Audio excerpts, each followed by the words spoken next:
नमस्कार मंडळी, प्रभास किचनमध्ये पुन्हा तुम्हा सर्वांचे स्वागत। आजच्या रेसिपीमध्ये मी तुम्हाला झटपट आणि झणझणीत असा बांगड्यांचा रस्सा बनवून दाखवणार आहे। हा रस्सा बनवण्यासाठी अगदी घरातील मोजकेच साहित्य लागतं।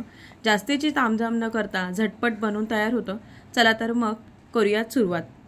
तर हा बांगड्याचा रस्सा बनवण्यासाठी इथे या ठिकाणी मी 2 बांगडे कट करून व्यवस्थित असे स्वच्छ करून घेतलेले आहेत। याचे प्रमाण तुम्ही कमी जास्त करू शकता।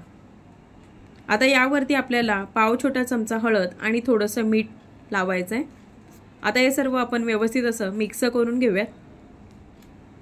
आता झाकण लावून आपण बाजूला ठेवणार आहोत। तोपर्यंत आपण वाटण्यासाठी इथे या ठिकाणी जो मी मसाला दाखवलाय तो आपण काढणार आहोत। तर इथे लसूण, आलं, मिरची, कांदा घेतलाय। एक मोठ्या आकाराचा कांदा मी कट करून घेतलाय, हिरवीगार कोथिंबीर। आता आपण मिक्सरच्या भांड्यामध्ये हे सर्व साहित्य पाणी न घालता बारीक वाटून घेणार आहोत। तर या ठिकाणी पाहू शकता अगदी बारीक असं वाटण मी तयार करून घेतलेलं आहे। आपलं वाटण तयार झालेलं आहे। लगेचच आपण बांगड्याचा रस्सा बनवण्यासाठी फोडणी घालूया।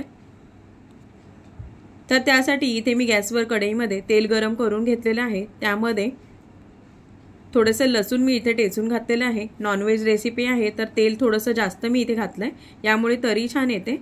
आता लसूण छान असं तेलावर खमंग परतून झाल्यावर त्यामध्ये आपण वाटलेलं मिश्रण घातलं, परतून घ्यायचं।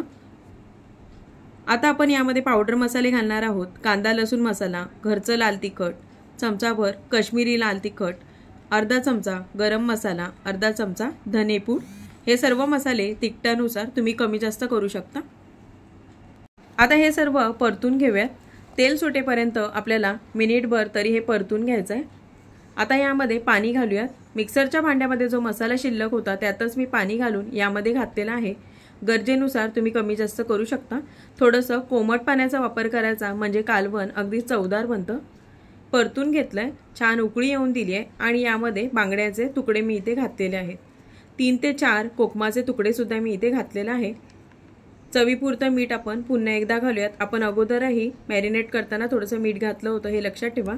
आणि झाकण लावून आता आपण हे 7 ते 8 मिनिटं छान असं कालवण वाफवून घेणार आहोत। तर या ठिकाणी गॅसची फ्लेम आपल्याला बारीक करायची आहे आणि चांगलं 7 ते 8 मिनिटं आपल्याला हे वाफवून घ्यायचं आहे। या ठिकाणी 7 ते 8 मिनिटं झालेत। आपलं बांगड्यांचं कालवण तयार झालेलं आहे। जास्तीची तामझाम नाही, सकाळी उठायला जरी उशीर झाला तरी वेळ लागत नाही, अगदी झटपट तयार होतं। ही रेसिपी नक्की बनवून बघा। गरमागरम तांदळाची भाकरी भाताबरोबर सर्व करा। रेसिपी आवडली तर कमेंट करा, सोबतच लाईक शेअर करा। अशाच आणखी सोप्या रेसिपींसाठी आपल्या प्रभास किचन या चॅनलला सबस्क्राईब करायला विसरू नका। पुन्हा अशा साध्या सोप्या रेसिपींसोबत भेटणार आहोत। तोपर्यंत तुम्हा सर्वांचे धन्यवाद।